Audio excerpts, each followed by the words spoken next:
Different, distinctive, idiosyncratic even, Saabs are anything but mainstream.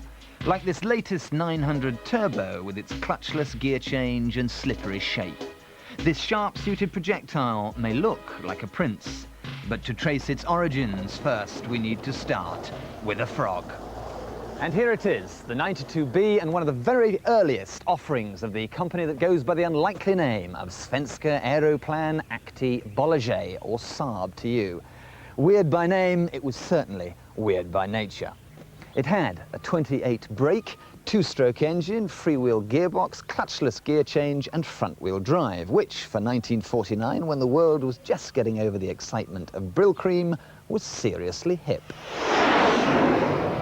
Best known for making aircraft, at the end of the Second World War, Saab turned their aeronautical ingenuity towards cars. That wind tunnel-tested teardrop shape might look gawky now, but compared to its contemporary rivals, which had all the aerodynamics of church pews, the 92 was dead swish.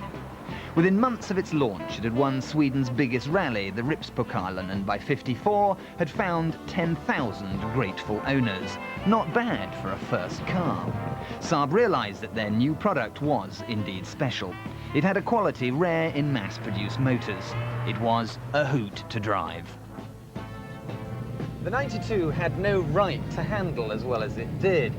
The steering is so direct you can sneeze and do a U-turn. 50% of the weight is over the front wheels, so they bite in really crisply on the corners. And all the time you've got this marvelous soundtrack from this demented two-stroke engine with 767 cc's. There's one word to describe this car, and that is jolly. Thoroughly jolly. But just amusing the punters wasn't enough. Saab had a plan. They'd take their prodigy rallying, and in some style. The 92 proved unburstable, winning laurels all over Scandinavia. But it wasn't until the 60s, with the updated three-cylinder, two-stroke 96 model, that Saab Motorsport really started to fly. Outgunned in horsepower, its superb handling meant it could still take on the best rally cars from around the world and win. Erik on the Roof Karlsson spearheaded the Swedish challenge. He got his nickname from a popular Swedish children's book of the day, and because his gung-ho driving style often meant he ended up with his wheels in the air. First of all, it was strong, you know, we seldom have problem, you know, it was going, and the rougher road it was, the better it was. And fantastic road holding, you know, and the noise, I think the noise make it go faster. For everybody could hear when you lift it up, you know, so you kept your foot down. If not, they said you are a bloody chicken, you lifted up there and there. So that was one of the reasons I think we went quick. And special downhill, you know, in when you come down in Europe, down the Alps and things like that. If you were stupid enough, you know, it could go unbelievably quick. You lost time going up from Porsches and Mercedes and big cars, but you normally pick them up going downhill. You have to be wild when you have 750cc or 850cc, you know. You have to be on the limit more or less all the time. And if you want to win, you have to do that. I still said it's 62, 63, 64, two-stroke, unbelievable. Nobody can beat it if you were stupid enough to keep your foot down. And keep his foot firmly down he did. In a career which spanned from 1955 to 1967, he was seldom off the winner's podium. He won the prestigious RAC 3 times and the Monte Carlo twice, charging on to victory here in 1962. And 34 years on, he can still sweep a Saab through a gravel stage. There were not many who made any money as a rally driver in the 60s.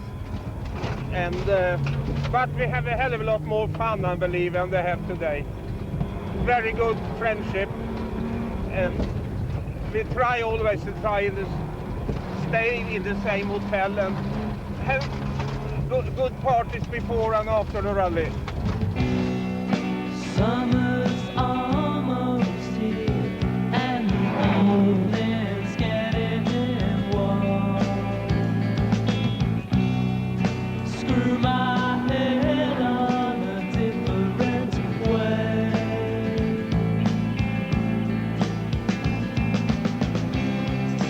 Hug my pillow and try not to count the days. But the two-stroke was showing its age, and by the late 60s, Saab had replaced it with a Ford V4. Same shape, just different engine.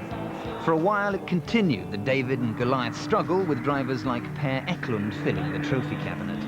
But by the mid-70s, it was losing the battle against faster Fords, Fiats and Lancias. Soon, Saab would pull out of rallying forever. And even with a pearlescent paint job and flash alloys, they couldn't shift the last road-going V4s from the showrooms. An era was coming to an end as Saab abandoned the small car and went BMW bashing. So next time you see your doctor, dentist, solicitor or accountant in his pinstripe suit at the wheel of his shiny turbocharged Saab, just remember that it was this weird little car that started it all. One frog that really did turn into a prince.